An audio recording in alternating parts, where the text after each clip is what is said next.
Merci, merci à tous d'être là.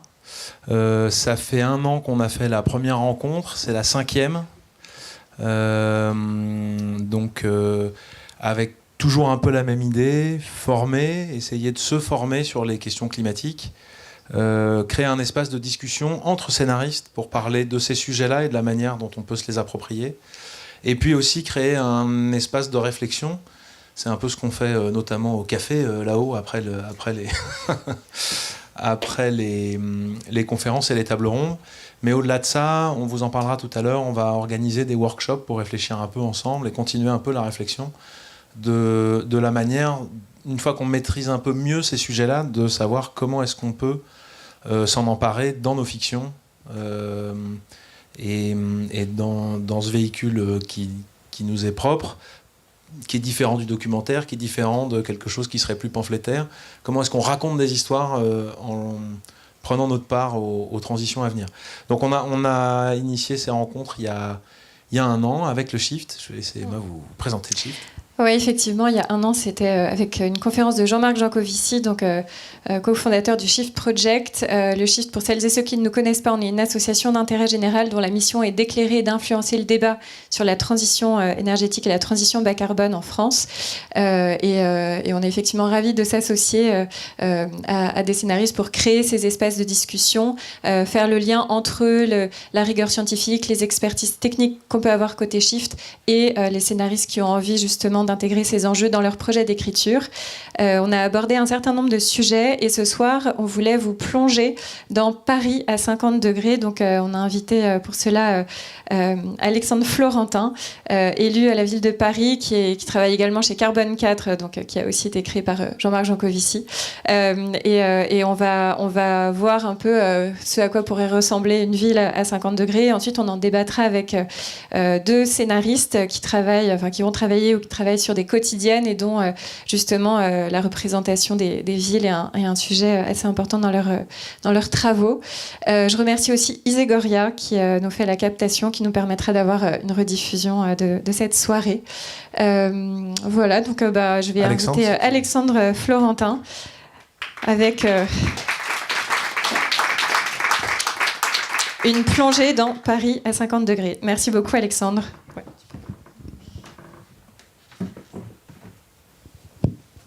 Bonsoir. Est-ce que tout le monde dans la salle est scénariste ? Il y en a qui ne font pas du tout ça ? Pas que. Les autres, vous faites quoi ? Il y a 2-3 personnes qui veulent me dire ? Chef de projet fret pour le Shift. Ah oui, ok. Quelqu'un d'autre ? Producteur, d'accord. Et une dernière personne ? Je travaille pour... Pardon. Chef de projet au Shift. Ok. Et madame ? Et moi, je travaille pour le groupe Canal+. Je développe des projets avec les entités du groupe. Ok, ça marche. Quand Emma m'a invité pour cette soirée, j'étais super enthousiaste parce que moi, pour le coup, je suis proche des écosystèmes Shift puisque malgré le fait que je sois élu, j'ai toujours un pied dans le privé où je travaille, donc notamment sur les questions de formation, sur la lutte contre le changement climatique, mais plutôt pour des acteurs qui travaillent en entreprise. Mais je suis vraiment loin des milieux culturels et par contre, je suis fasciné. Donc j'étais très content de l'invitation et encore merci. Avant de rentrer dans le vif du sujet, est-ce que vous savez quelle est la température maximale qu'on n'ait jamais connue à Paris ? Les shifters, vous trichez. 43, ouais, c'est presque 43. Est-ce que... Il y en a qui... Un bon pas pour monsieur. Est-ce que y a des gens qui ont connu des températures plus élevées dans leur vie ? Monsieur ? Oui. Combien ? 44. En France ? Non. Dans un désert. Dans un désert ? Ok. Il y en a qui ont connu plus de 44 ? Ah, bon réflexe. Effectivement. Vous voyez tout de suite qu'en fait, quand on vous dit à la météo que demain il va faire 43. C'est une température à l'ombre dans un parc, en gros. C'est assez énormé, mais vous avez du coup déjà connu des températures de l'air autour de vous plus chaudes, soit parce que soit parce que vous le cherchiez, hein, soit parce que vous l'avez subi, notamment dans une ville. Mais le record de la température météo annoncée à Paris, c'est 42,6 degrés. Est-ce qu'il y a des gens dans la salle qui ont connu la grosse canicule qu'il y a eu avant 2003 ? Ouais, c'est laquelle ? Celle avant 2003 ? 76, ouais.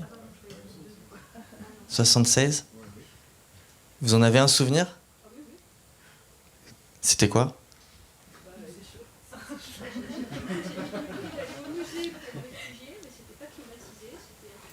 Ok, donc vous êtes allé au musée pour vous rafraîchir.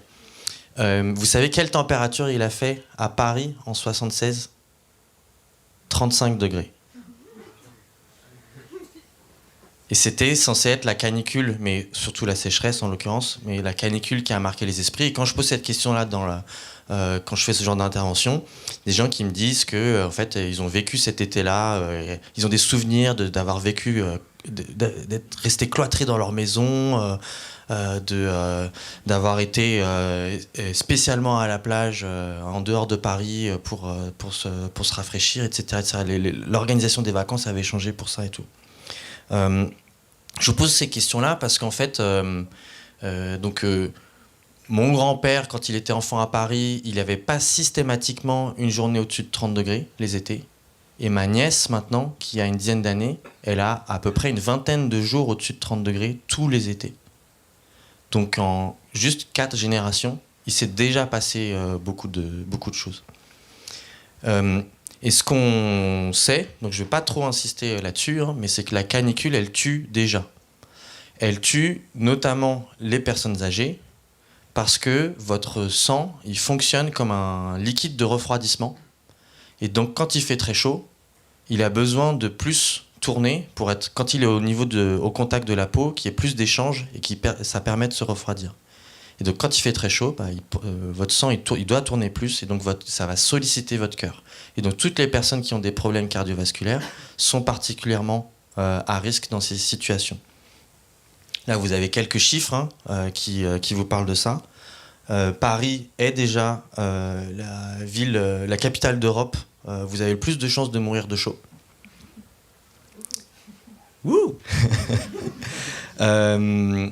Le premier truc qu'on peut se dire, c'est ok, attendez, c'est pas du tout la ville du monde où on connaît les températures les plus chaudes. Donc pourquoi est-ce qu'il y a particulièrement un problème ? Paris est par contre une des villes les plus denses du monde et une des villes les plus minérales du monde, les plus artificielles. Vous avez, et ça se voit bien quand on regarde la température au sol depuis l'espace, la nuit. Qu'est-ce qui se passe ? Donc cette grosse tache rouge là, c'est Paris intramuros, ok. Et la nuit, je sais pas si ça fait pointeur ou si ça va l'éteindre. Je tente un truc. Oui, ça fait pointeur. Ok. La nuit, entre intramuros et puis ici, il peut faire entre 8 et 10 degrés de différence. Pourquoi la nuit ? Parce que la journée, en fait, il fait à peu près la même température entre ces deux zones-là. Hein. Même température de l'air, exposé de la même manière au soleil.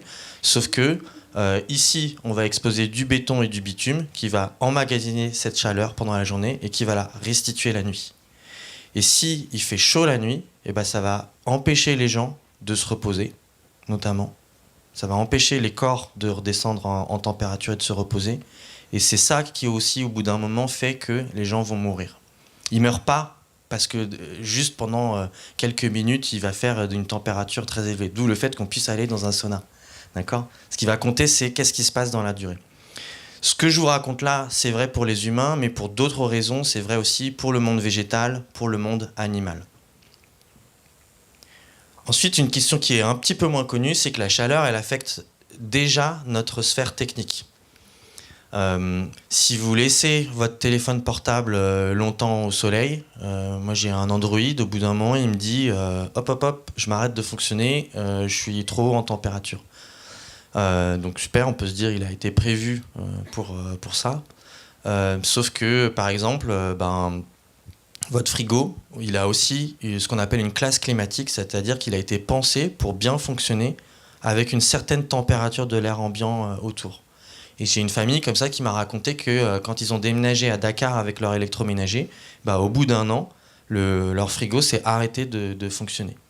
Donc là, c'est un exemple du fait qu'il y a un objet technique qui va se dégrader. Un truc qui est bien connu, c'est que, donc là c'est l'image qu'on aperçoit derrière, c'est que tout ce qui est en acier donc se déforme. Donc ça, les ingénieurs le connaissent, hein, c'est prévu dans leur table de calcul, voilà, il va faire telle plage de température à l'extérieur, donc il faut que j'ai tel type d'acier, etc. Mais donc quand on sort de cette plage-là pour laquelle ça a été conçu, on a typiquement des rails qui vont se déformer. C'est vrai aussi pour tout le matériel, donc je vous ai parlé de l'électronique, c'est vrai aussi pour les réseaux électriques, ça va poser des problèmes. Et donc soit ça se dégrade, soit ça, dans certains cas, ça s'arrête de fonctionner. C'est le cas de la climatisation d'une clinique dans le 13e arrondissement, où on a fait une interview des personnes qui gèrent cet espace-là, et ils nous ont dit, en fait, la canicule de 2019 où il a fait quasiment 43 degrés, on a eu très peur parce qu'on sait que notre clim, elle est dimensionnée pour fonctionner jusqu'à 42-43 degrés. Dans le sud de la France, vous avez déjà des cas de gens qui arrosent leur clim pour qu'elle continue de fonctionner.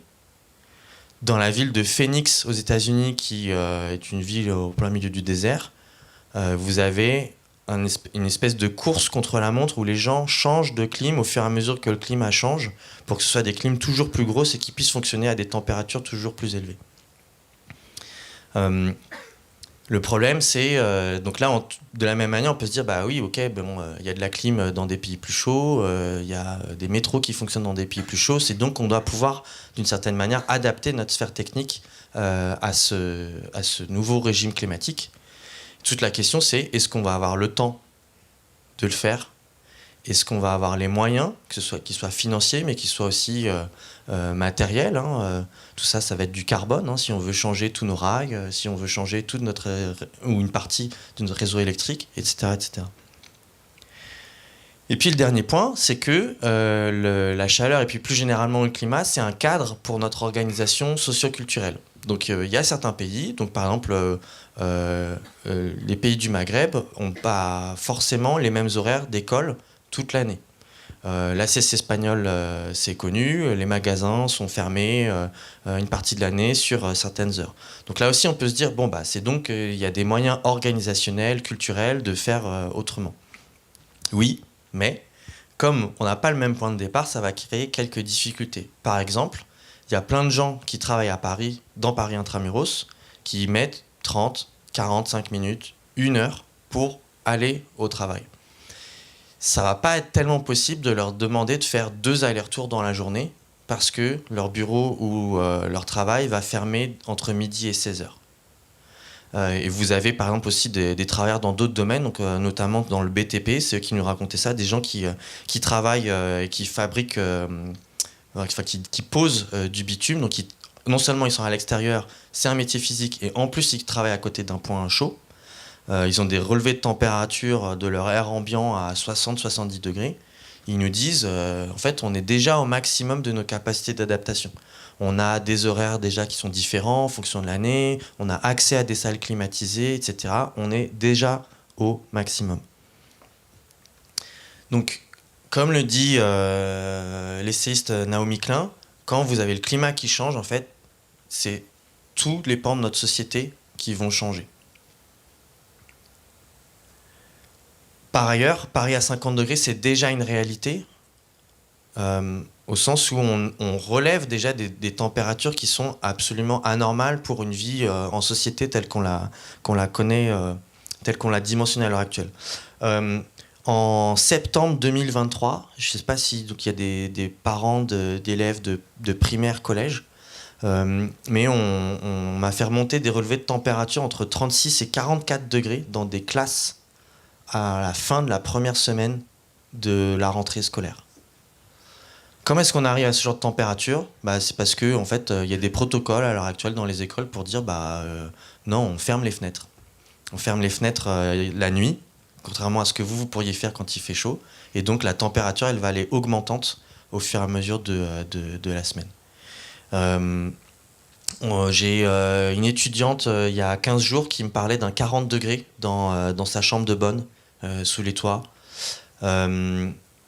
Mais il y a aussi le fait que les canicules, non seulement elles sont plus chaudes, plus longues, plus fréquentes, elles sont aussi plus tôt et plus tard dans l'année.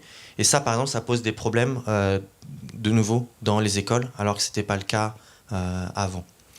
Vous avez des classes qui ont déjà fermé sur les dernières canicules.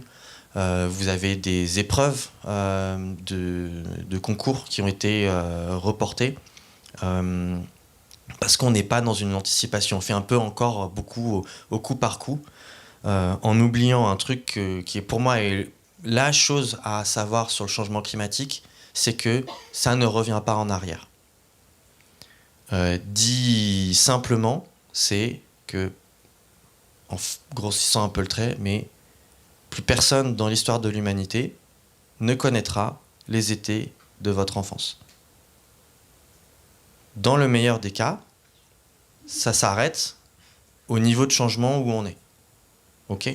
Ça, c'est super important à avoir en tête parce qu'en fait, il n'y a pas grand-chose dans notre quotidien qui ressemble à ça, où on se dit, bon, ok, je me suis engueulé avec mes voisins, mais si j'ai fait la paix avec eux, en fait, il n'y aura plus d'engueulade. Là, c'est un peu comme si vous faites la paix avec eux, et en fait, c'est le même niveau d'engueulade qui continue dans le temps. C'est juste que ça n'augmente pas. Alors, ouais, mais c'est la physique qui est comme ça. Et ça, c'est un facteur pour dire faut vraiment y aller très franchement. Alors, il y a une question qui revient. Donc, vous aurez compris qu'en fait, il ne faut pas attendre de se dire c'est pour quand 50 degrés, mais comme elle est souvent dans les salles, je l'anticipe. Ce que nous disent les climatologues, c'est que c'est difficile de dire quand, mais on ne peut plus exclure cette possibilité de connaître ce genre de température dans une ville comme Paris. Et ce que vous avez de représenté ici, donc chaque bulle, c'est une canicule. Plus elle est haute, et plus c'est une canicule avec une température maximale importante, et plus elle est à droite, et plus elle est longue en semaine. Ok ? Le jaune, c'est ce qu'on a déjà vécu. Le cercle blanc, c'est la canicule de 2003. Okay. Le bordeaux, c'est la deuxième moitié du siècle et on va pas en parler. Je vois pas comment on pourrait s'adapter à ça. C'est ce que les scientifiques ils disent, ça c'est l'ingérable et ça faut l'éviter. Et puis il y a le rouge, c'est ce qu'on va connaître dans nos vies pour les gens qui sont dans la salle.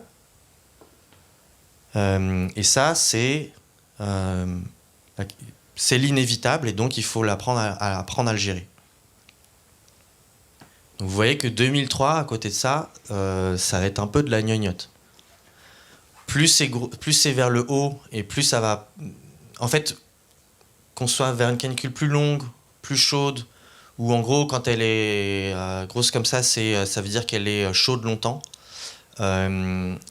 En fonction du positionnement de ces canicules, ça va poser des problèmes différents. Soit ça va être un problème pour les humains, ça va être un problème pour le monde végétal, ça va être un problème pour notre sphère technique, parce qu'il y a des trucs qui vont arrêter de fonctionner, etc. etc. Je ne rentre pas trop dans le détail précis de ça.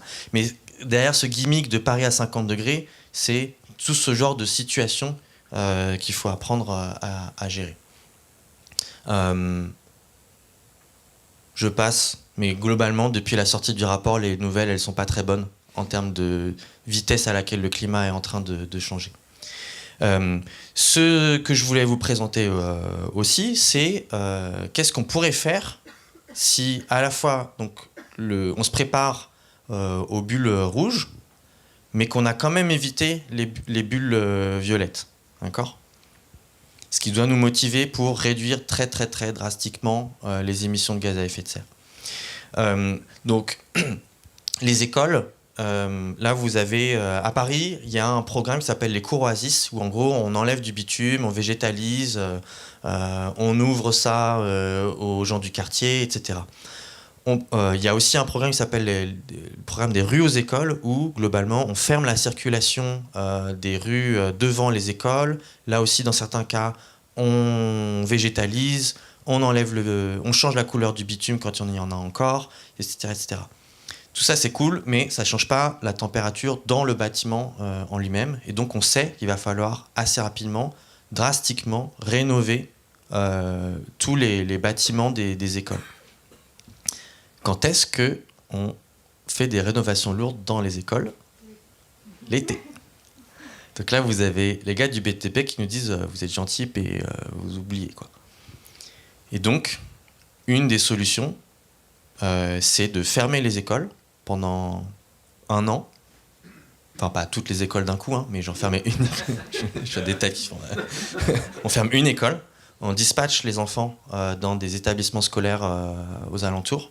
Et on fait des rénovations très profondes sur cet établissement-là. Et puis on tourne comme ça, d'année en année. Je vous parle de ce détail-là, parce que, enfin de ce cas-là, parce que, en fait, les solutions techniques pour s'adapter aux fortes chaleurs, elles ne cassent pas 3 pattes à un canard. Il faut faire de l'ombre, il faut plus de végétal, il faut jouer avec la circulation naturelle de l'air, notamment la nuit. Il faut changer les couleurs pour éclaircir. Et globalement, ça ressemble à quoi ? Ça ressemble à des villes du Sud. D'accord ? Mais donc, il faut se dire, comment est-ce qu'à partir d'une ville haussmannienne, très dense, j'en fais une ville du Sud sans faire exploser mon compteur carbone parce que j'ai fait des travaux dans tous les sens. Ok ? Là, cet exemple des écoles, c'est pour vous montrer qu'en fait, il y a un défi organisationnel et un défi politique au sens de va falloir porter le projet, hein, va falloir expliquer aux parents d'élèves pourquoi en fait il va y avoir des changements et beaucoup de travaux. Par contre, le pourquoi de l'action, il est beaucoup plus clair que quand on dit on va lutter contre le changement climatique et c'est pour sauver les ours polaires. Là, il y a une vertu pédagogique à parler des canicules ou parler du changement climatique sur un territoire donné, parce que ça illustre extrêmement précisément ce que les gens vont devoir vivre, et ça s'appuie aussi sur leur propre vécu actuel. D'où le fait que j'ai commencé cet échange sur tiens, c'est quoi les températures que vous y avez déjà vécues. Je vous donne un autre exemple de comment est-ce qu'on tire le trait de ça. Alors, ok, on est en train de faire des travaux à Paris pour végétaliser. On sait qu'il va falloir végétaliser très massivement, qu'il va falloir aussi qu'il y ait des plantes grimpantes sur les surfaces, y compris des bâtiments historiques, etc., etc. Qui va s'occuper de ça ? Moi, je considère que mettre les mains dans la terre et faire des choses collectivement, c'est bien pour le lien social. C'est pas juste bien pour des questions de température. Et donc, on pourrait imaginer organiser des temps d'action collective autour de l'entretien de ces espaces verts. On peut commencer par du bénévolat et puis après se dire bah oui, on va peut-être passer tous au 4/5e, ralentir notre capacité à détruire l'habitabilité de la planète et faire ce genre de choses ensemble. D'un point de vue esthétique, je vous montre un exemple ici parce que je suis en train de travailler avec un dessinateur pour faire une BD. On en est au stade où on fait la tournée des maisons d'édition, donc j'ai pas de scénario encore, mais on a des petits projets comme ça. Donc là, c'est une photo que Paul Casal, le dessinateur, a pris, et je lui dis ok, dans un monde bas carbone qui s'est adapté, il y a plus ces poteaux là, parce qu'il y a plus de voitures, il y en a presque plus, donc il y a plus besoin de mettre des poteaux partout pour protéger les piétons. Ce bâtiment, on peut se permettre de le racheter et de le détruire. On va en faire une petite placette. Et puis là, on va faire tout un tas de trucs, je vais vous montrer, pour maintenir de la fraîcheur. Et ça pourrait ressembler à ça si on s'y prend rapidement. Vous avez des plantes grimpantes ici, qui ont les pieds dans le sol, hein. Vous avez des collecteurs d'eau qui sont le long du mur. Ici, vous avez des cheminées qui avant elles servaient à faire du chaud, mais en fait on les a transformées pour que ça puisse devenir des tours à vent, comme il peut y avoir par exemple en Iran. Vous avez toujours des protections solaires de partout, que ce soit sur la petite terrasse là, sur les chambres de bonne. On en a changé la couleur, alors c'est du noir et blanc, mais il faut imaginer qu'on en a changé la couleur, etc. etc. Un autre exemple, ça c'est pris de dans le couloir de chez Paul Casal. On va faire comme à Venise, on va mettre des terrasses en bois par-dessus les toits en zinc et on va végétaliser tout ça. Ça peut ressembler à ça. Techniquement, c'est possible. Ok ?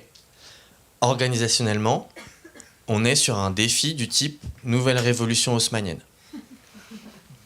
La bonne nouvelle, c'est que du coup, on a un exemple historique. Ok ? On a déjà réussi à suffisamment se bouger pour faire une transformation drastique en 10, 15, 20 ans. La grande différence, c'est qu'on n'a pas les fusils. Du coup, ça pose la question de comment est-ce que démocratiquement on fait passer ce genre d'idées, ou en tout cas on en discute. Voilà, vu de haut, ça peut ressembler à ça.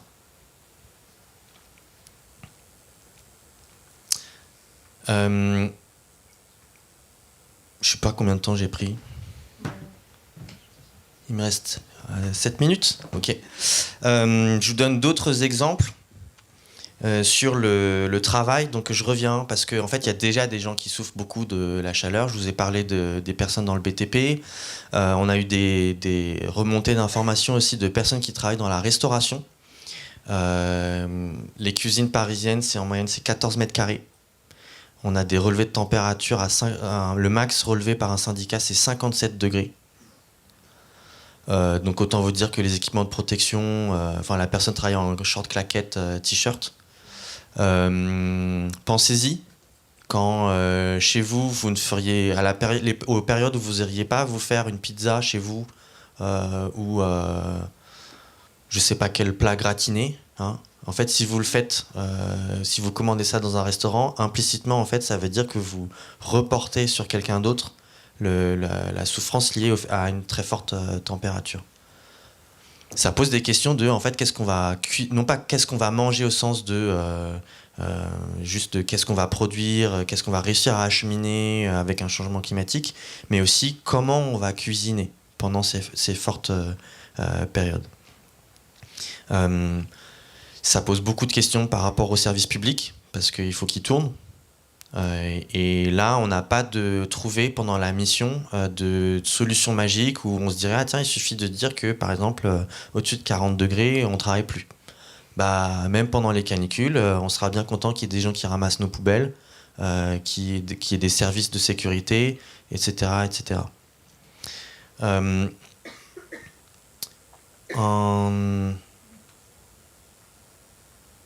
Je vous parle pas de toutes les solutions, hein. On pourra peut-être glisser quelques trucs plus tard. Mais je reviens sur l'exemple du musée D76. En fait, les musées à Paris, en général, ils sont climatisés pour des questions de conservation des œuvres.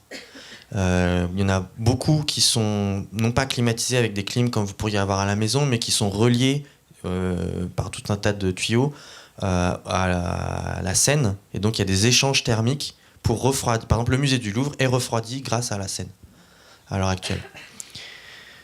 Donc ça veut dire que, moi je me pose la question d'une politique culturelle qui consisterait à étendre les horaires d'accessibilité de ces endroits-là, de la programmation artistique aussi et culturelle, que ce soit dans des musées, mais aussi des salles de cinéma, dans des théâtres quand certains sont climatisés. Et dans l'autre sens aussi, il y a tout un tas d'endroits qui sont climatisés, mais dans lesquels les gens vont pas tellement parce qu'en fait il s'y passe rien.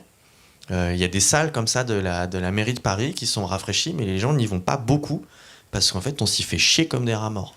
Donc là de nouveau je fais le lien avec la question du lien social. Si dans ces endroits-là il y avait des jeux, on avait l'occasion d'apprendre des choses, de rencontrer ses voisins, de faire des activités artistiques, je pense qu'il y a vraiment un lien avec la culture qui peut se faire à la fois au travers des lieux de culture et au travers des lieux non, pas pensé pour ça. Il y a un festival à Paris qui s'appelle Paris l'été. J'en ai discuté avec quelqu'un qui concourt pour organiser ce festival-là et je lui ai dit c'est pas possible de penser un festival culturel sur les mois de juillet et août sans réfléchir à la question des vagues de chaleur. Et donc je lui ai dit il y a plein d'endroits à Paris qui sont des lieux naturellement frais. Donc, par exemple, il y a un énorme tunnel d'1 kilomètre de long qui fait la jonction entre la place de la Concorde et les quais de Seine où on peut passer maintenant à pied et à vélo. C'est pas des lieux où vous allez vous dire naturellement tiens génial je vais aller là-bas et là aussi mais en fait il y a des endroits donc notamment sur des friches urbaines où avant on se disait pas tiens c'est génial je vais aller sur telle friche urbaine mais en fait la stratégie qui a bien marché c'est d'en faire des lieux d'accueil du grand public avec une programmation artistique et culturelle et ça aussi ça peut marcher pour ces endroits qui sont dans les interstices mais qui sont naturellement frais comme celui-là. Est-ce que j'ai le temps pour vous dire quelques mots aussi. Pendant longtemps, quand je parlais de Paris à 50 degrés, je parlais d'un triptyque qui était cuire, fuir, agir. Il y a beaucoup de gens, en général les gens qui sont à ce genre de conférences ont la possibilité d'avoir la deuxième option. De fuir la ville, de la fuir temporairement, le temps d'une canicule ou dans les périodes où il fait habituellement plus chaud, voire parce que ça va être des métiers avec du télétravail, voire pour toujours. Ça va pas être le cas de tout le monde. Et Paris reste aussi une ville d'accueil, elle a une tradition d'accueil, c'est ce phare dans la nuit pour beaucoup de gens. Et donc se pose la question de toutes les populations qui, elles, ne vont pas avoir la possibilité de bouger, comment est-ce qu'on fait ? Donc que ce soit pour les sans domicile fixe qui déjà meurent plus l'été que l'hiver à Paris, okay. Parce que déshydratation, parce que moins de maraudes, parce qu'il y a moins de gens pour faire les maraudes, parce qu'on n'est pas organisé et les populations n'ont pas le réflexe culturel en vague de chaleur de prendre soin aussi des sans domicile fixe, alors qu'il peut y avoir ces réflexes-là l'hiver. Mais de plus en plus, c'est les personnes âgées, il y a des systèmes qui fonctionnent assez bien. Mais de plus en plus aussi, ça va être des personnes qui ont moins les moyens, mais alors que, par exemple, elles ont quand même les moyens d'avoir un toit, mais elles ont moins les moyens. Qu'est-ce qu'on fait de ces populations-là ? Qu'est-ce qu'on fait aussi avec les enfants en bas âge, avec les femmes enceintes ? Et donc tout ça, ça s'organise. Et on ne va pas pouvoir les mettre dans des gymnases, parce que les gymnases sont extrêmement chauds l'été. Okay. Donc il y a des trucs comme ça où en fait c'est un virage à 180 ou 90, je sais pas, enfin en tout cas c'est un gros virage quoi, par rapport aux réflexes qu'on a sur les périodes de crise et tout. Et puis un dernier point, je vais finir là-dessus, j'ai pas de slide pour ça. Enfin deux derniers points. Il y en a un qui est aussi qui concerne les acteurs culturels mais aussi sportifs, qui est quand est-ce qu'on programme des grands événements. Les festivals sont beaucoup l'été. Les compétitions sportives sont beaucoup l'été. Et je ne sais pas à qui il viendrait à l'idée d'organiser le plus grand événement sportif du monde dans la ville où vous avez le plus de chances de mourir de chaud à la période la plus chaude de l'année. Et d'avoir des responsables, notamment par exemple il y a un préfet de la zone de défense qui a dit en octobre 2023, j'espère qu'il fera beau pour les Jeux Olympiques et je ne pense pas qu'il fasse au-dessus de 40 degrés. Donc ça vous donne une idée du niveau de préparation.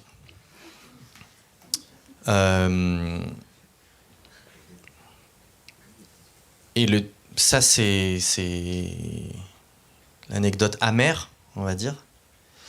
Un point le plus général que j'espère que vous retiendrez, alors ça passe mieux en anglais, c'est qu'en fait quand on prend chaque truc individuellement, donc cette salle, ça peut être des lieux, une école, un musée, ça peut être des services aussi, le service des transports, ça peut être des activités, telle activité culturelle, etc. Quand on les regarde individuellement, on arrive à les adapter à n'importe quel scénario climatique. C'est pas ça le problème. Le problème, c'est que quand on regarde la somme des trucs en face, En fait, c'est pas possible de tout adapter à n'importe quoi. Et donc, ça veut dire c'est plus une question technique, ça veut dire que c'est une question éminemment politique de qu'est-ce qu'on veut pour pouvoir vivre bien ensemble. Et si on se concentre là-dessus, alors c'est possible de faire face à différents scénarios climatiques, à différents scénarios de rupture énergétique, matérielle, etc., etc. Mais globalement, ça veut dire que c'est l'heure des choix et il va falloir se comporter en adulte responsable et enthousiaste. Merci.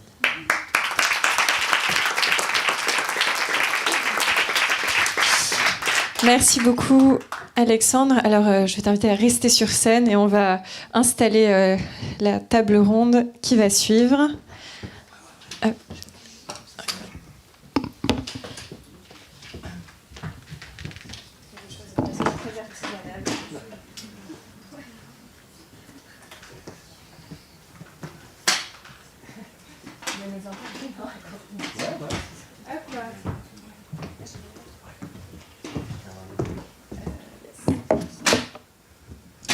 Et donc, je vais également inviter sur scène Olivier Schulsinger et Pauline Rocafoul pour continuer à discuter de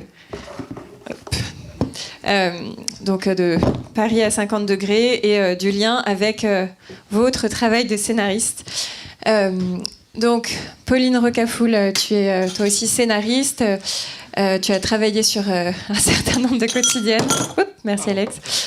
Notamment Plus belle la vie, on y reviendra. Et tu es aujourd'hui délégué général de la Cité européenne des scénaristes.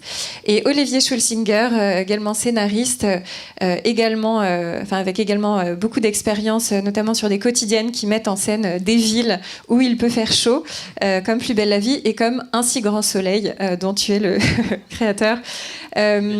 Et Plus belle la vie également. Et donc, avant de rentrer dans le détail du lien avec votre travail de scénariste, vous déjà, en tant qu'humain, en tant que citoyen, en tant qu'urbain, comment est-ce que vous recevez ce genre de conférence ? Qu'est-ce que vous ressentez à l'heure actuelle ?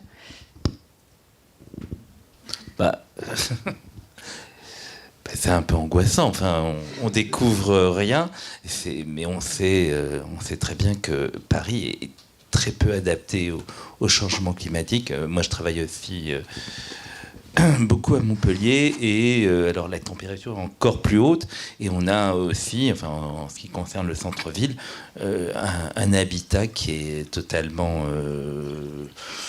pas du tout, qui n'a pas été pensé pour des températures. Donc le maximum, je regardais Montpellier, 43 degrés et demi, voilà. Donc on fait aussi travailler, on tourne sur une quotidienne toute l'année. On fait aussi travailler des équipes dans cette chaleur. Enfin, oui, effectivement, il y a un moment où on se demande jusqu'où on va aller et qu'est-ce qui va se passer, quoi. Donc voilà. Ouais, pareil. Non, j'ai trouvé ça hyper utile. Alors c'est marrant parce que on en parlait avec Emma, j'ai fait un programme qui s'appelle The Week. Je sais pas si tu connais, et c'est un programme assez choc. Et donc j'ai reçu ta conférence. Je me suis demandé si j'étais pas un peu désensibilisée parce que c'est un tel choc ce programme que. Mais non, j'ai trouvé ça hyper utile et je me disais que c'était des connaissances à partager avec les scénaristes et avec les producteurs et les chaînes parce qu'il y a des choses qui paraissent évidentes dans ce que tu dis et tellement évidentes. Alors moi j'ai appris beaucoup de choses contrairement à Olivier, mais tellement évidentes qu'on se demande pourquoi en fait on se le dit pas plus et pourquoi cette représentation à dessiner telle que ça a été fait, c'est pas ce qu'on voit à l'image aujourd'hui et ce qui pourrait être représenté à l'image dans nos fictions. Et je pense que personne véritablement dans notre écosystème n'a vraiment l'idée de ce que peut être une ville conçue différemment. Donc je trouve ça hyper utile et nécessaire de partager. Et justement, comment s'y prendre pour mettre davantage ces sujets-là à l'écran, à la fois dans les éléments de décor, puisque vous représentez des villes, mais également dans les préoccupations des personnages, dans les arches narratives. Pourquoi est-ce qu'on n'a pas plus ces sujets-là qui sont quand même vraiment d'actualité, et comme le disait Alexandre, des sujets politiques, des choix de société indispensables à faire? Pourquoi est-ce que ça apparaît pas plus aujourd'hui dans les fictions, et notamment dans les quotidiennes? Vaste question. Voilà, vaste question. On est d'abord... il y a un imaginaire... Enfin, je crois qu'il y a, je vais dire des banalités, mais ce changement climatique, il est nouveau pour l'humanité. On n'a jamais eu à l'affronter. Et donc, comme on n'a jamais eu à l'affronter, on n'a pas de représentation de ce changement climatique. Quand il y a eu, pour prendre une comparaison, l'épidémie de Covid, ça nous a rappelé les épidémies de peste, etc. Et toute l'humanité a réussi, on s'est retrouvés tous confinés chez nous, etc., etc. Parce que ça faisait écho à une peur ancestrale, etc. Le changement climatique ne fait écho à rien, puisque c'est une expérience nouvelle pour l'humanité. En tout cas, les derniers changements climatiques sont très anciens, quoi. Donc voilà, on a un petit déficit de représentation. On voit, le choix du titre de mon feuilleton quotidien, Un si grand soleil, montre bien, qui est totalement indépendant de ma volonté, je le jure, montre bien que dans l'imaginaire, le soleil, c'est quelque chose de positif, et plus ça brille, mieux c'est. Et ça, donc c'est un programme, le titre a été choisi en 2018. Enfin, je veux dire, c'est très étonnant quand même. Enfin, voilà. Donc voilà. Donc concrètement, aujourd'hui, nos fictions, qui sont quand même beaucoup regardées, sur les feuilletons quotidiens, il y en a 4. Donc en gros, je pense qu'il y a à peu près 15 millions de Français qui suivent ces feuilletons quotidiens. C'est un impact, et c'est en plus, pour certains feuilletons quotidiens, en tout cas sur Un si grand soleil, des gens plutôt âgés et qui votent. Voilà, parce que plus on est vieux, plus on vote. Donc c'est important de les sensibiliser. Voilà. Donc voilà. Et la fiction de Prime, etc., qui est elle aussi énormément suivie, c'est une fiction qui est massivement climato-sceptique. Voilà. C'est-à-dire que ces enjeux-là n'existent pas dans nos fictions mainstream, ou très peu à la marge. Et bien évidemment, si on est totalement dans le déni, disons le mot, on est climato-sceptique. Donc on est tous au service, moi le premier, d'une fiction qui implicitement est climato-sceptique. Donc voilà. Et donc on travaille, je vous parlerai peut-être plus tard de ce qu'on a essayé de faire, qu'on est en train d'essayer de faire sur Un si grand soleil, très timidement, mais on part d'un constat où on voit une crise climatique qui est angoissante, et des représentations qui, pour les représentations grand public, bien sûr qu'il y a des choses, mais qui ne suit pas. Il y a une dichotomie entre la fiction, ce que regardent les gens, et ce qu'ils sont amenés à vivre, et c'est un gros problème. Je compléterai sur le fait qu'il n'y a pas déjà de connaissances sur le sujet. Moi, j'ai découvert plein de choses dans la présentation où j'aurais pas pu imaginer, sauf à faire cet effort de me renseigner. Et par ailleurs, il n'y a pas une connaissance de base partagée par tous et acceptée par tous. Donc ça, c'est le deuxième degré. Et qui fait que aujourd'hui encore, ces sujets-là sont clivants. C'est-à-dire que si on fait le choix de représenter dans une fiction les choses d'une certaine façon, on prend parti. C'est-à-dire qu'il n'y a pas quelque chose qui est...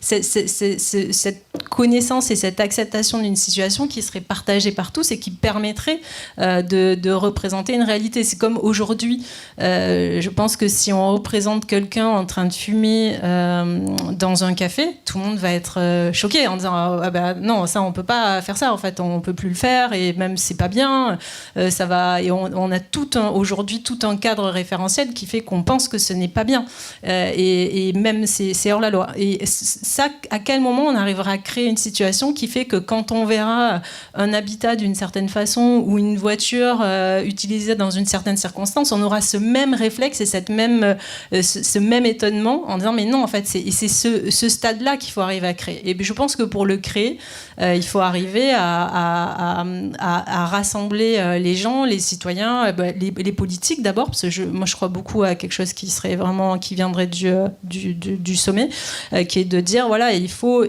impulser des politiques, quelque chose qui permettrait d'avoir cette connaissance partagée et acceptée par tous et qui permettrait de représenter les choses. Alors après, on peut dire oui, mais est-ce que la fiction peut anticiper? Est-ce que même la fiction n'est pas en retard? On en parlait tout à l'heure sur les réalités et la prise de conscience des Français, certainement. Je pense que ça serait hyper intéressant, et je crois que c'est à l'étude de votre côté, de voir aujourd'hui, est-ce qu'il y a des réalités différentes qui sont représentées à l'écran. Est-ce que par exemple dans les quotidiennes, moi mon compagnon travaille sur Demain nous appartient, et j'essayais de me souvenir tout à l'heure quand on échangeait s'il y a des personnes qui se déplacent à vélo. Je suis pas sûre en fait, alors que beaucoup de Français se déplacent à vélo, et je pense qu'il y a un tout voiture dans cette série. Donc de quelle façon la fiction est en retard, ça je pense que c'est un vrai point, et de quelle façon la fiction peut tirer la réalité vers un idéal. Ça, je pense que c'est pas seulement les scénaristes n'ont pas, enfin, ce n'est pas la seule responsabilité des scénaristes, parce qu'on le sait bien, on peut écrire quelque chose sur le papier, on pourrait décrire dans la fameuse colonne de gauche comment est l'habitat, comment est la placette. À un moment donné, malheureusement, ça va nous échapper, et ça sera pas une placette, et il y aura peut-être une piscine à la place, et voilà. Et ça, c'est quelque chose qui nous échappe. Donc c'est toute la chaîne de production à sensibiliser, et je pense que s'il y a une action à mener, c'est qu'elle doit être vraiment dans cette diagonale-là, c'est-à-dire vraiment toucher tout le monde, parce que ces nouvelles réalités, ces nouvelles séries, ces nouveaux films ne seront possibles que si toute la chaîne de production est alignée. Et je pense que les scénaristes, on peut toujours pousser, mais si on est vraiment les seuls à être sensibilisés, je pense que ça va mettre plus de temps. Et Alexandre, justement, c'est une conférence que tu présentes à différentes audiences, et tu as aussi beaucoup de formations à ces sujets-là. Est-ce que tu penses qu'il vaut mieux mettre l'accent sur commencer par la peur, utiliser la peur comme électrochoc pour bouger les gens, ou au contraire être vraiment plus dans la présentation d'un avenir qui peut aussi être enthousiasmant, et quel équilibre au niveau émotionnel? La ligne de crête que je cherche, c'est lucidité et enthousiasme. Parce que, en fait, si on n'est pas au clair sur ce qui est en train de se passer, ne serait-ce qu'en racontant ce qui se passe déjà, les gens ils ont toujours l'impression que c'est dans longtemps. Il y a beaucoup de gens, quand ils parlent de ce travail-là, et qui font un très beau lapsus, ils disent oui, ta mission Paris 2050. Ouais. On n'a pas arrêté de le faire c'est quand rigolo. On présentait le. Ah ouais, et en général, quand on dit aux gens 2050, ils se disent bon, on s'y mettra en 2049. Ouais. Et par contre, quand on leur dit 50 degrés, déjà ça crée autre chose, et puis après on leur dit 44 dans une école, telle température. Donc il y a à la fois en fait, j'ai conscience. Moi, ce que j'essaye de faire, c'est que dans la partie des émotions qui sont perçues négativement, c'est de passer de l'angoisse à la peur. La peur, c'est très concret, c'est adéquat. Il y a un lion qui arrive dans la salle, vous avez peur, c'est normal. Ça va créer des choses chez vous. C'est pas en soi une mauvaise émotion. Par contre, c'est pas une émotion qui est celle qui est la plus créatrice. Or là, il va falloir qu'on imagine beaucoup de choses ensemble. Parce que moi, je donne ma vision. À un moment donné, je donne des exemples de ce qu'on pourrait faire. Je ne sais pas si c'est le seul truc qui émergerait. Donc c'est là aussi, il faut créer de l'enthousiasme pour se dire, je sais pas, vous imaginez qu'on se mette à travailler, tous les gains de productivité qu'on a eu dans absolument tous les secteurs, si au lieu de les donner pour en gros le capital, on le donnait un peu plus au travail, c'est-à-dire qu'on réduisait les temps de travail pour faire à peu près la même chose, on pourrait se libérer du temps pour faire des trucs très sympas, et pour redonner un visage humain, pour faire des choses ensemble, juste pour s'amuser et vivre bien. Et ça, techniquement, c'est faisable, organisationnellement, c'est faisable. Ça devient une question, si je le positionne dans le champ politique, c'est une question de rapport de force. Et ça veut dire aussi que tout un tas de gens qui ont plutôt été des gagnants et des gagnantes du système et qui n'ont pas de culture de la lutte vont devoir s'acculturer à ça. Et comment est-ce que là c'est une bonne question pour vous, hein. Moi j'ai pas du tout la réponse, mais quand vous êtes enchâssé dans un système en tant que scénariste avec les producteurs, les trucs, les machins, l'histoire de rentabilité, il faut sortir tous les jours, il faut qu'il se passe quelque chose, etc. Ça veut dire qu'il va falloir aller trouver des alliés à différents échelons et que ça va pas juste être soit tout en haut, parce que sinon ça c'est s'attendre aussi à ce qu'il y ait des Deus ex machina qui arrivent et puis qui nous sauvent. Bon, on est un peu câblé comme ça en France, mais ça marche pas énormément. Ou alors on se dit c'est que la base, ou en fait c'est de facto, en fait c'est à tous les échelons, il y a des gens qui ont envie de bouger. Est-ce qu'ils se connaissent entre eux? Pas complètement. Et ce genre d'initiative, elle est excellente parce qu'elle sert à ça. Et puis c'est les réseaux des shifters ou d'autres réseaux ailleurs qui permettent de faire ça. La question de se connaître et de se reconnaître je trouve qu'elle est très importante. Et c'est vrai que ce genre de rencontre est chouette parce que ça permet de dire ah tiens, toi tu t'intéresses à ces questions, ah, ouais, oui moi aussi, je trouve que c'est important en fait de montrer que finalement on est peut-être plus important que ce qu'on croit à être sensibilisé à ces questions, et je pense que plus on va l'affirmer d'une façon ou d'une autre, donc vraiment à arriver à dire bah oui, nous on participe à ce type de programme, plus en fait je pense qu'on va embarquer les gens, c'est comme le système de la balance, le point de bascule, le point de bascule qui voilà, qui à un moment donné faire masse en fait et embarquer les gens sur la bonne pente. Et concrètement, justement, sur des quotidiennes, par exemple, donc il y a effectivement la sensibilisation des équipes, mais même dans le fait de représenter des images de villes végétalisées, dans le fait de représenter des personnages qui s'activent sur ces questions-là, il y a aussi un certain nombre d'obstacles, même techniques, dans les décors, etc. Comment est-ce que... Ouais. Alors, tout ça est compliqué en fait. Voilà, moi je pense que il y a vraiment il y a possibilité de faire, de montrer des choses, d'être voilà. Il n'y a pas tant d'obstacles sur des séries très installées. Il n'y a pas tant d'obstacles à le faire au niveau du diffuseur, des producteurs. Hein, voilà, il y a eu des expériences qui ont été faites. Après, il y a des questions un peu systémiques qui se posent. Il y a des expériences de fait sur Plus belle la vie, quand j'y étais plus. Donc on essaye, au tout début, de faire des trucs aussi sur Un si grand soleil. Tu parles de la production ou sur l'écriture ? Sur l'écriture. Non, je parle que sur l'écriture. C'est comme tu as un poste aussi de oui, mais je peux aussi en parler, mais voilà, sur l'écriture spécifique. Voilà, oui, on fait beaucoup de choses en termes de production, mais c'est plus facile au fond. Donc je me suis dit, on peut peut-être se servir d'Un si grand soleil comme une sorte de terrain. Sachant que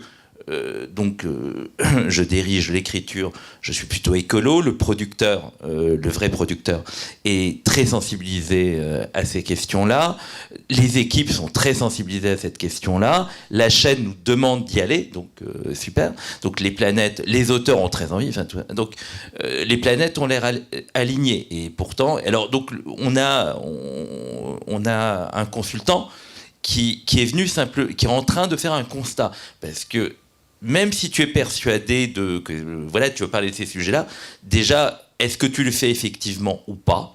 Et là, tu te rends compte que tu as l'impression d'être vertueux, je parle de moi, et que c'est pas si simple, que depuis 6 ans, dans ton générique, tu promeus le jet ski, qui est une activité, et le jet ski non électrique, qui est une activité qui pose problème. Je ne fais pas de dessin. Vous n'en avez même pas conscience que dans ce que vous montrez à l'écran, effectivement, il y a un mode de vie qui est raconté comme extrêmement souhaitable, qui est un mode, c'est-à-dire des villes californiennes avec piscine, air conditionné, etc., qui est constamment mis en avant et qui est peut-être pas tout à fait soutenable, enfin peut-être que si, mais non. Il faut arroser sa clim un peu plus souvent. Quoi. Voilà, effectivement, il y a du vélo, il y a du tram, mais il y a aussi beaucoup de voitures, voilà. Et donc, déjà faire ce constat, il suffit peut-être pas de mettre de temps en temps des personnages qui font le tri sélectif pour que, voilà, si vous racontez que tout le temps, ce qui est chouette, c'est de prendre l'avion, partir à l'autre bout du monde, etc., et que vous le faites totalement inconsciemment pour des raisons pratico-pratiques. Et deuxièmement, parce que c'est votre mode de vie, enfin, soyons honnêtes.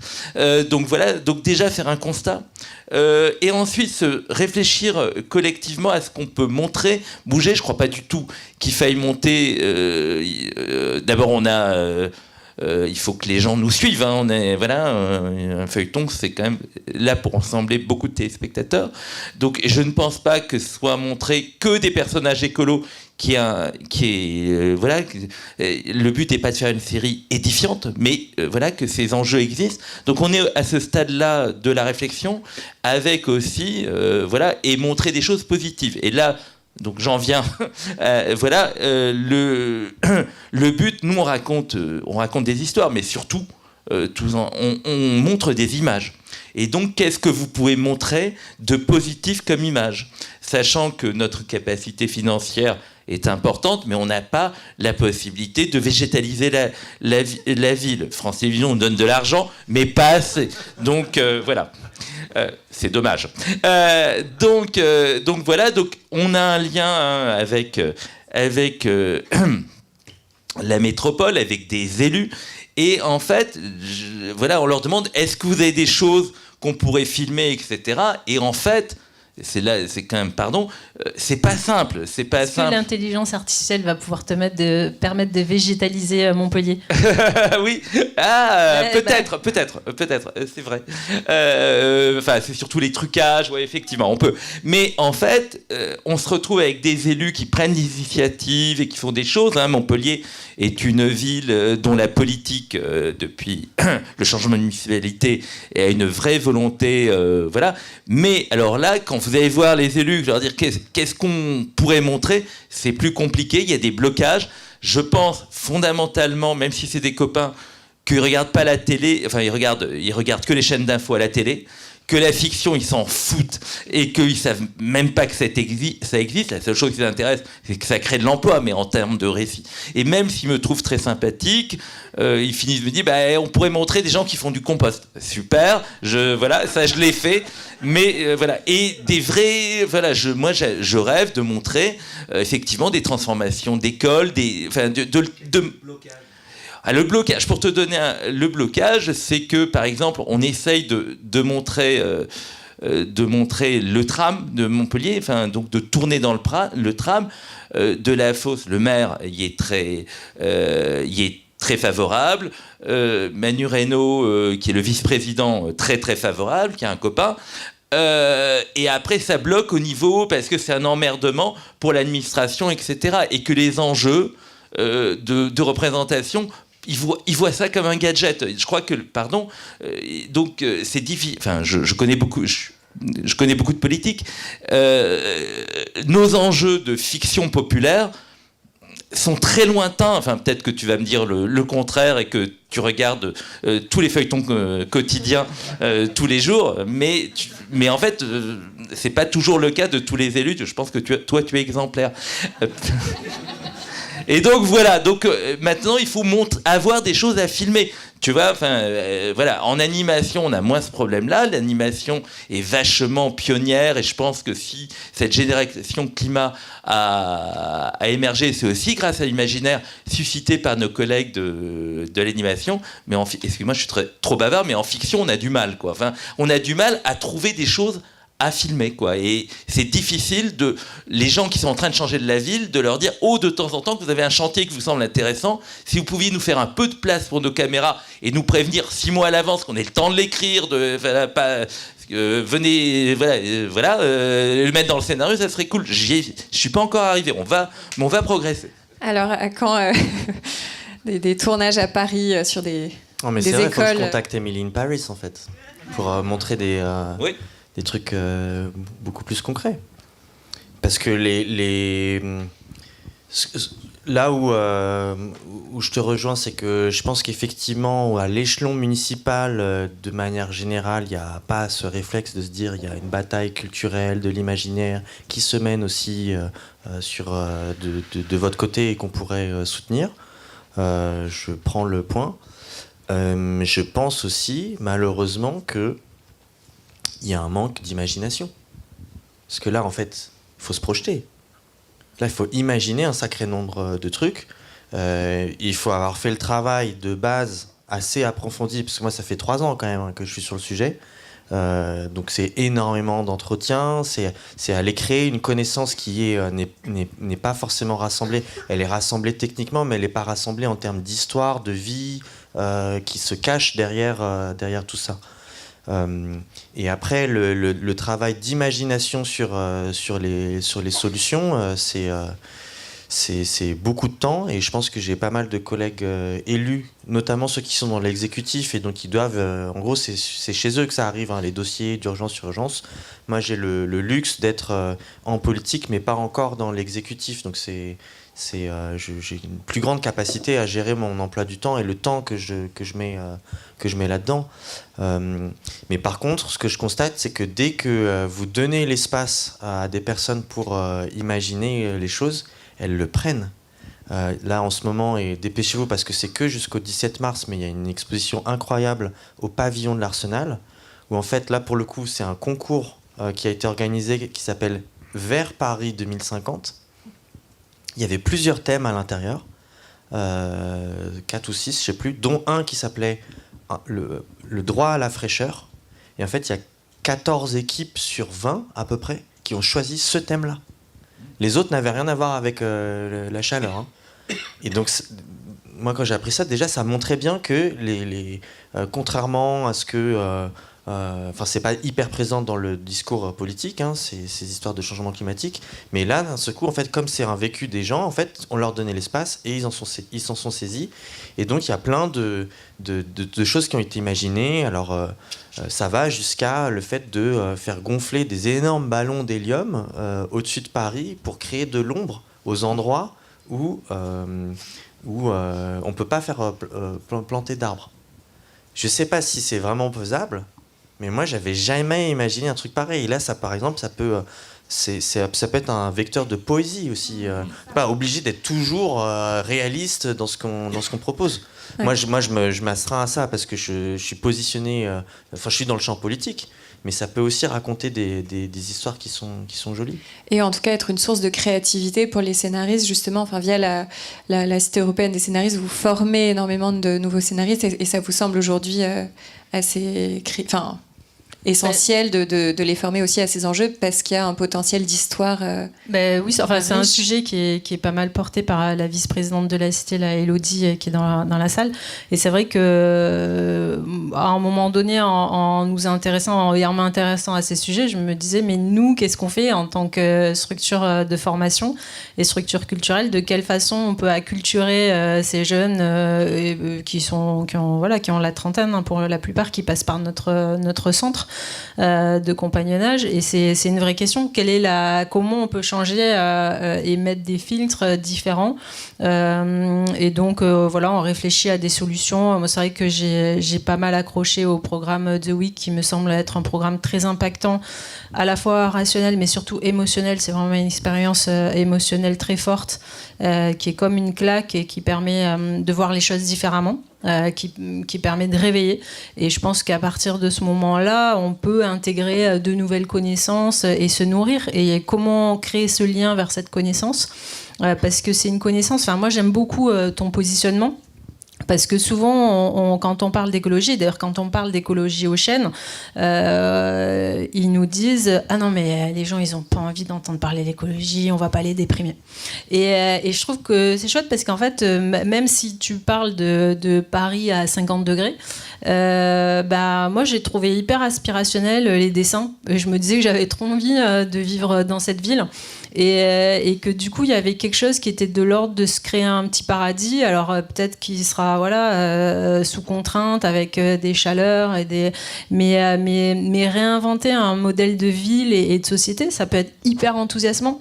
Et je pense que cet enthousiasme, qui est le mot que tu utilises et auquel j'adhère totalement, s'il y a quelque chose que peut-être les scénaristes peuvent faire, c'est ça, c'est essayer de porter cet enthousiasme-là dans l'écriture, dans les séries qu'on porte, et sans forcément effectivement avoir le personnage écolo qui trie, qui est pâle, on a l'impression parce qu'il mange que des graines, enfin c'est le cliché, sincèrement, c'est quand même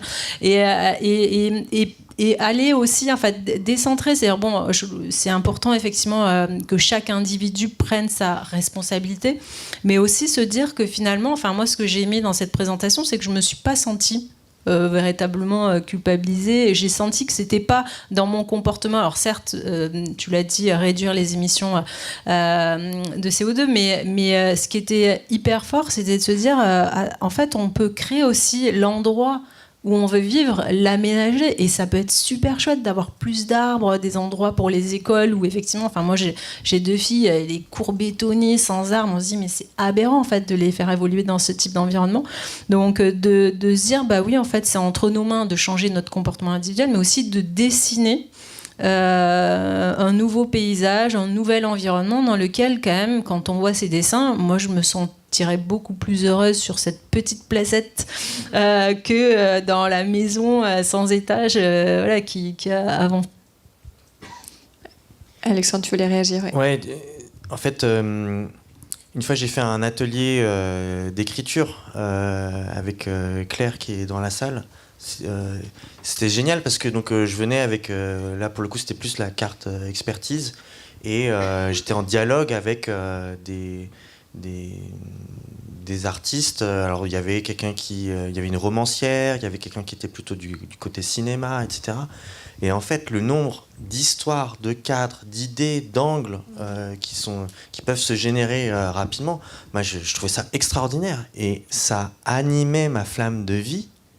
Mais c'est dingue, parce que ce soit de côté expertise ou côté politique, les forces de rappel pour continuer à se déshumaniser, elles sont extrêmement puissantes. Donc là, le fait de pouvoir se dire « Waouh, je peux imaginer là, que mes histoires de 1/5 collectivisées, en fait, ça fait des histoires d'amour incroyables, parce que la personne qui habite dans mon quartier, que je vois juste une fois par mois, parce qu'on est dispatché différemment sur notre journée collective, je la vois une fois par mois, puis il se passe un truc, et en fait, sinon, on se croise pas du tout. Puis il se passe quelque chose. On peut raconter un truc policier où une canicule, c'est le meilleur moment pour masquer un crime. Parce que, partie lucide, beaucoup de morts d'un coup. Là, le protocole qui a changé depuis 2003, c'est que maintenant on peut aller mettre les cadavres à Rungis. Parce qu'on n'a pas assez de capacité à gérer les corps pendant des pics comme ça. La partie enthousiasmante d'un point de vue créatrice, c'est de se dire, imaginez quelqu'un qui attend que la canicule arrive pour aller masquer son truc, et puis les filles qui vont être désorganisées, il va se passer un truc, je sais pas quoi, et puis les décompositions des corps. Hein, parce que tu sais, t'as des scénaristes là, les fêtes là, c'est parti, c'est déjà la chaîne. Hein, c'est gratuit, c'est offert, etc., etc. Et donc voilà, on peut. En fait, moi pendant des années, je me suis emmerdé à essayer de convaincre les gens, il faut plus prendre l'avion, etc. Mais en fait, les personnes raisonnent comme ça. En plus, il y a tellement de marqueurs sociaux autour que ça marche pas tellement. Mais les gens ils partent aussi parce que il y a pas.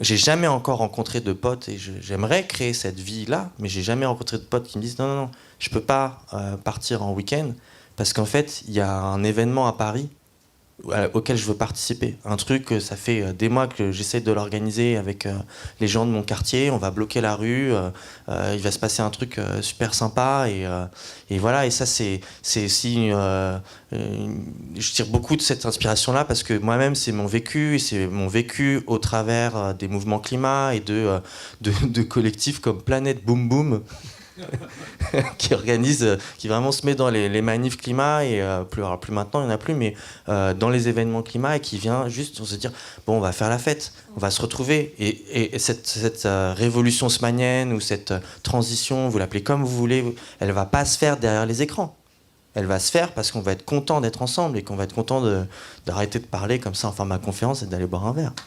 Alors c'est une très bonne transition, mais avant d'aller boire un verre, on va quand même donner un peu la parole au public. Si vous avez des questions, des commentaires, des réactions, normalement on a un micro en plus qui peut circuler. Sinon, voilà, super, merci. Sinon on va mutualiser les ressources, on est très fort pour ça. Alors, au Shift, dans les événements du Shift, on a l'habitude d'alterner intervention des hommes et des femmes. Vas-y, Co, mais ce sera ensuite. Vu que c'est toi qui parles, je peux. Exactement. J'avais une question sur. Du coup, c'est pas forcément sur les scénarios, etc., mais c'est sur la prospective d'adaptation de Paris sous 50 degrés. Et je me demandais si il était parfois envisagé de faire des délocalisations, décentralisations d'activités. Enfin, en gros, comprendre que la ville va être toujours démographiquement plus dense. Et que peut-être que c'est juste pas compatible en fait avec l'adaptation d'une ville à 50 degrés. Je prends exemple Jakarta par exemple, où ils ont tout délocalisé pour des questions de submersion, mais c'est lié aussi au dérèglement climatique. Est-ce que ça, c'est envisagé aujourd'hui ? J'ai oublié de préciser que ce que je vous ai présenté, sauf quelques très très rares exceptions, mais tout ce qui vous a été présenté en fait était l'objet d'une mission transpartisane et que donc ça a été un travail de consensus politique sur un spectre politique parisien qui inclut tous les partis que vous connaissez, sauf le Rassemblement national qui n'a pas d'élu et la France insoumise qui n'a qu'un seul élu sur 63 et donc c'était pas possible pour la personne d'être sur la mission. Je précise ça parce que du coup là en fait c'est pour te dire que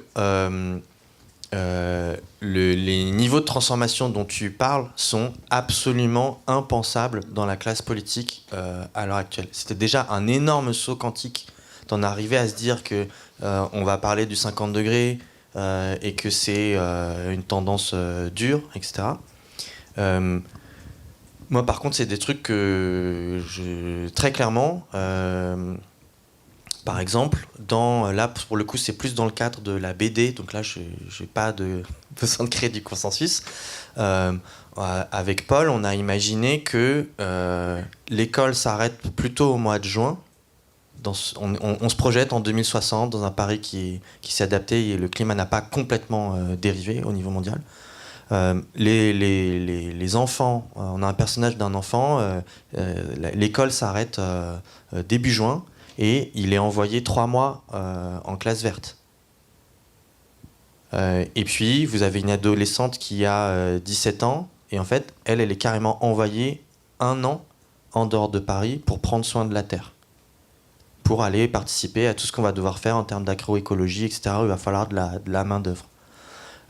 Ça, c'est juste pour reprendre le mot de délocalisation, c'est-à-dire que ça peut être certaines populations, à certains moments, qui n'ont pas à trop subir ça, parce qu'en fait, il y a très clairement un problème de densité, et le problème auquel on fait face est absolument... Enfin, je ne pense pas on puisse le résoudre sans se poser la question de la répartition des emplois sur le territoire français. Parce que pourquoi les gens habitent en Île-de-France ? C'est pas pour le plaisir.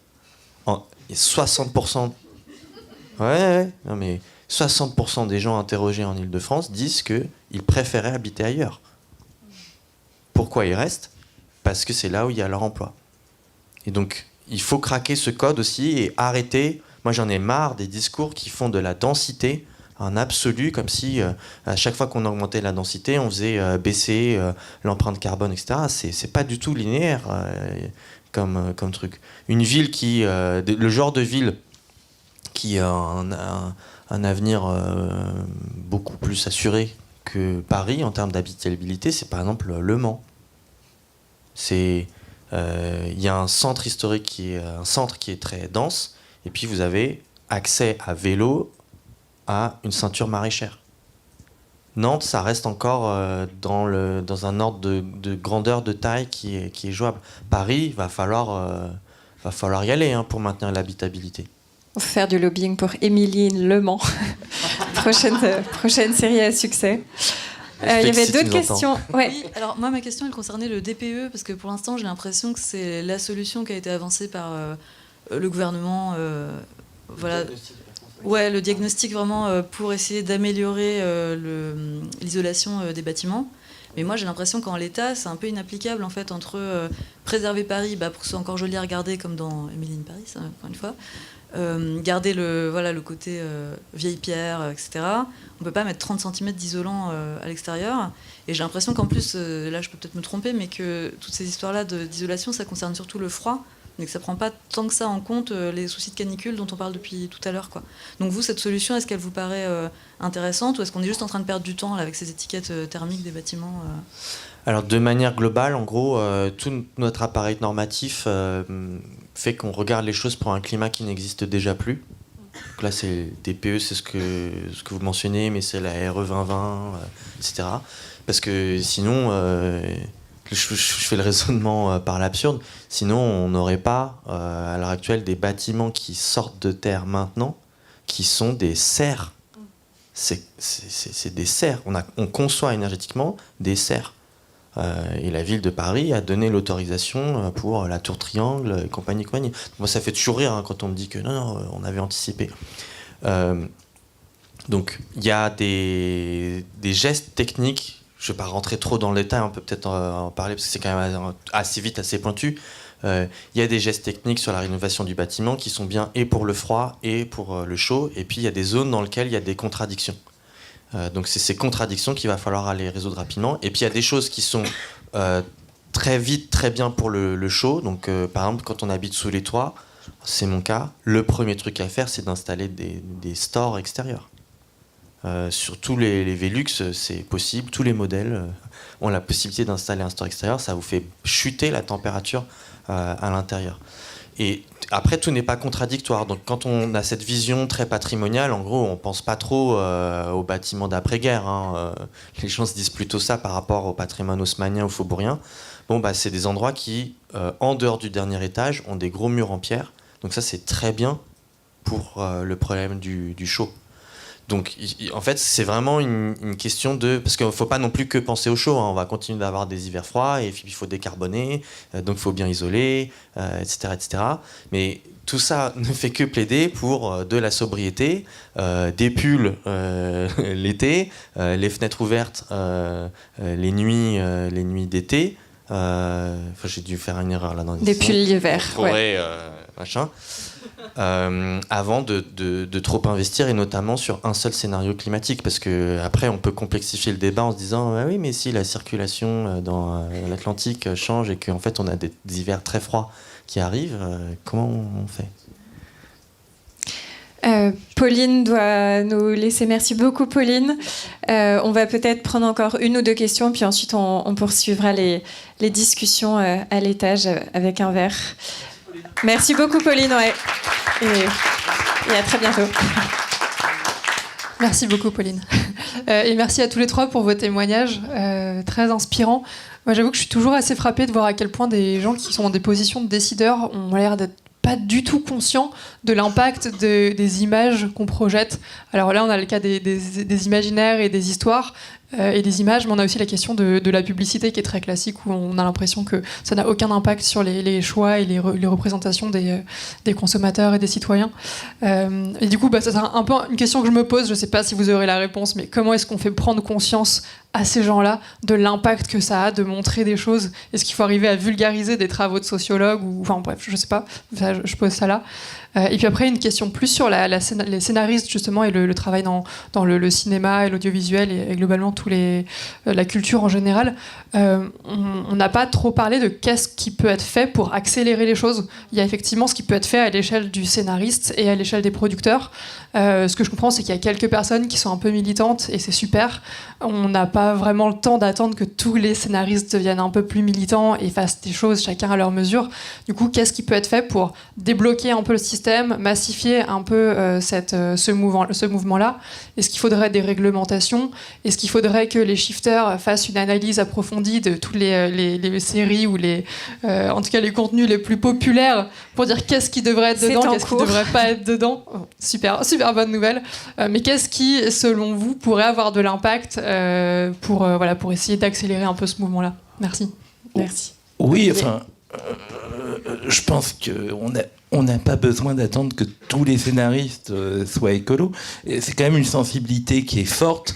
Je pense que les gens ont vraiment envie de faire des choses, hein, pas seulement les scénaristes, mais aussi les producteurs, mais aussi dans les chaînes. Ce qui nous bloque un peu, effectivement, c'est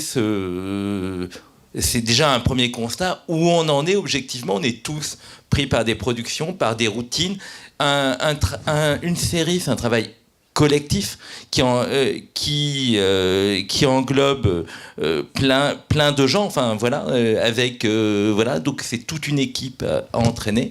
Donc je pense déjà voir un peu où on en est. Enfin, je prends un exemple, hein. Si on regarde le traitement des relations hommes-femmes dans le cinéma hollywoodien ou dans les séries françaises des années 60-70, il y a plein d'incitations au viol. Je veux dire, voilà. Donc, il y a un moment où, pour en sortir, il faut déjà effectivement s'interroger sur ces représentations. Le problème, c'est que les producteurs, les scénaristes, les gens dans les chaînes ne sont pas des sociologues et que les universitaires ont tendance à travailler éventuellement sur les séries américaines. Ils ne s'intéressent absolument pas à ce que les gens regardent en France. Donc il y a un dialogue qui n'est pas évident à construire. Donc il faut déjà qu'on travaille, nous, avec nos petits cerveaux, sur où on en est. Et deuxièmement, et c'est vraiment l'objet de ces rencontres, qu'est-ce qui serait intéressant, efficace de mettre en avant. Et là, on n'est pas... c'est une réflexion. D'abord, il y a plein de réponses un peu plurielles. On n'est pas... moi j'ai un point de vue qui évolue, il y en a d'autres qui en ont d'autres. Mais je pense qu'il y a un mouvement qui est en train d'avancer. On travaille tous ensemble, ça prendra un peu de temps, mais ça avance. Ces interrogations-là, ça fait longtemps que je fais de la télé. Il y a 15 ou 20 ans, ça n'empêchait pas de faire de temps en temps des arches avec des thématiques écolo, mais on en parlait, on n'y réfléchissait pas de façon systémique. Et là, j'ai l'impression que c'est en train de changer, plutôt positif. Ouais, il faudra 2, 3 ans, 4 ans. Il faut pas lâcher. Ça mettra du temps. C'est aussi une réflexion collective, etc. Mais elle commence, elle est vraiment... moi, je suis assez optimiste, quoi. Après, est-ce que c'est suffisant ? Non, par rapport et par rapport aux enjeux. Et après, non. Et après, effectivement, on a ce problème-là de notre volonté de la faire passer dans les équipes, parce que c'est pas les scénaristes qui choisissent les décors, c'est pas les... il y a plein de questions. Et aussi de faire comprendre aux élus, par exemple, qui doivent nous permettre d'accéder. Je prends un exemple que je raconte toujours, il est drôle. La SNCF a pris la décision, voilà 20 ans, de virer les tournages de toutes les fictions de ces gares. Pour essayer de marchandiser l'espace en disant nous, on veut bien vous accueillir dans les gares, mais ça sera 5 000 € pour une journée de tournage. C'est qu'il y a un budget, ça a l'air de rien, mais en fait, résultat, on ne voit plus les trains dans l'imaginaire des séries françaises. Ce qu'on voit, par contre, dans Un si grand soleil, c'est l'aéroport. L'aéroport, ils nous disent « Welcome !» Voilà, venez raconter que pour aller à Montpellier, il faut prendre l'avion.